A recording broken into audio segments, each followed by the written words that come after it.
Yo, what's going on, guys? Duckless Gaming here, bringing you guys another NHL video. Today we're going to be doing something a little different than we normally do, but we're going to talk a little bit about that Jack Eichel trade that recently happened and break it down and give our take on who actually won this trade. Now, looking at it just the way it is right now, with the Jack Eichel and the Sabres pick for Krebs, Tuck, and the two picks that the Knights surrendered, it looks like an easy win for Vegas, but there's a bunch of variables that we got to look at and really delve into and then make our decision. So there were a few conditions on the pick. So on the 2022 round one pick, if the Vegas Golden Knights pick does fall in the top 10 and is a top 10 round pick, it is surrendered into a 2023 first round, and I believe there's another pick thrown in as well, and the Sabres would have to surrender another one. So there is some conditions on that.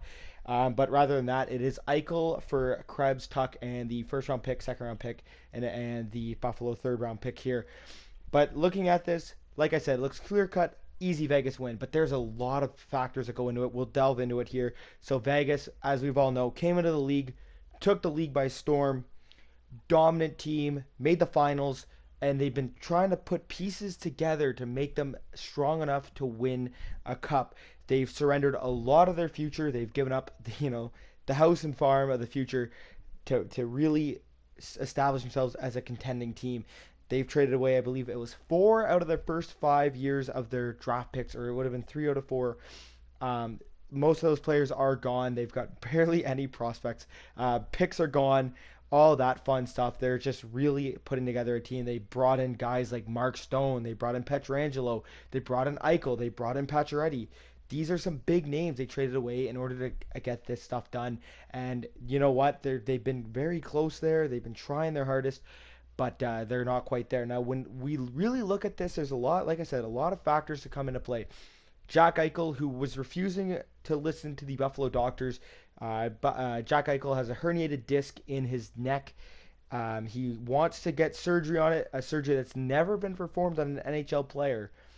And the Buffalo medical team, the doctor said that they don't encourage that. They don't want him to get that surgery, and ultimately led to Jack Eichel's departure with the team. Got into a fight with the doctors and the management over the handling of his injury.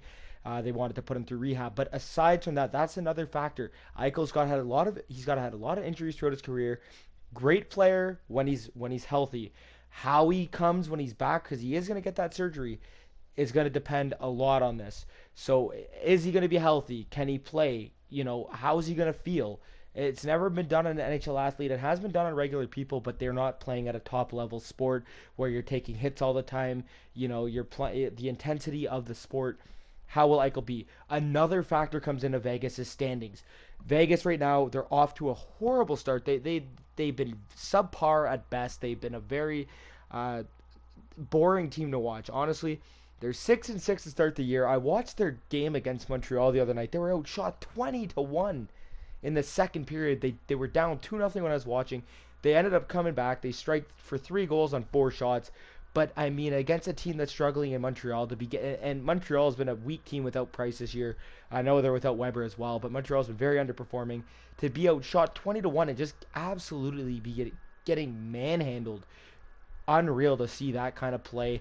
Then they got beat by Detroit. Detroit's been a very weird team to look at. They've had a lot of success so far in Lucas Raymond, and their other picks as well. So a lot of their young guns really, playing some good hockey out there.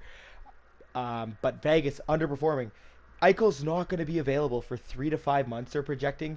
How will this team be? Will they even make the playoffs at the rate they're going at?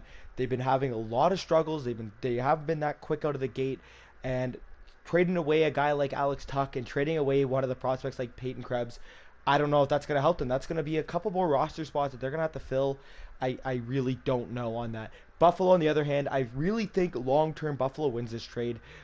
Because there's so much factors going with Jack Eichel and that. Vegas has given up a lot here in order to try and solidify a win. I don't know how they're going to be with cap.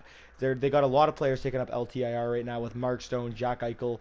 I believe there's one other one. That's another factor for Vegas' slow start, is they got a lot of players injured right now.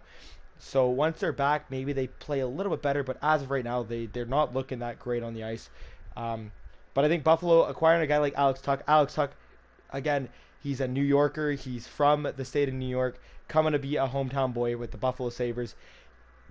He said he's pumped to come to this organization. He's absolutely stoked. Getting a young guy like Peyton Krebs. I know Buffalo hasn't handled prospects quite well, but I think he's going to add a little bit of strength to that team. They do also free up quite a bit of cap here, and this was another big factor, is that Buffalo didn't retain any salary. They did not retain any of Eichel's salary, so that 9.125 million is completely on Vegas's plate now. Buffalo learned from past mistakes not to take on any salary and retain that, and they're going to be able to free up some cap there, which is going to help them really solidify their rebuild as an organization. And then also throwing in those couple draft picks. I mean, if they get a first round pick, that's going to be another prospect for them. Regardless if they get it this year or next year, they're still going to be guaranteeing themselves a pick. I don't know how Vegas is going to be. Like I said, they got a lot of cap issues. I don't know what's going to happen, but they're going to have to really figure this out. This seems like a real Hail Mary in my opinion. I don't know what's going on in Vegas management. I personally, I wouldn't have made that trade. You guys can let me know what your guys' thoughts on this are, but I really don't like the move by Vegas. I'm not just saying that because I'm a Shark fan and absolutely cannot stand Vegas. Just using logistics, I understand that they needed that first line center, but like I said, they're giving up the house and barn here on their future. They are trading away everything in order to get that. Alex Tuch signed a huge contract. He's got 5 years left on that contract, and he was really pumped to play with Vegas. Getting rid of a guy like that, getting rid of one of your prospects, getting rid of your future draft picks, it's a lot. It's a lot on the table for a team that, if they don't win now, they're really closing that gate. They're going to be living in the past soon if the way they're going. So maybe they turn around. Maybe this team is really good. But I don't think they can afford to not have Tuch and Krebs in the lineup for 3 to 5 months and not have Jack Eichel there. If Jack Eichel was playing right now, I'd say, it's a very good trade because Vegas would definitely be poisoning themselves for a deep playoff run. At this point, I can't really tell you. They're 6-6 to start the year. Maybe when they get healthy, but right now they're just not there.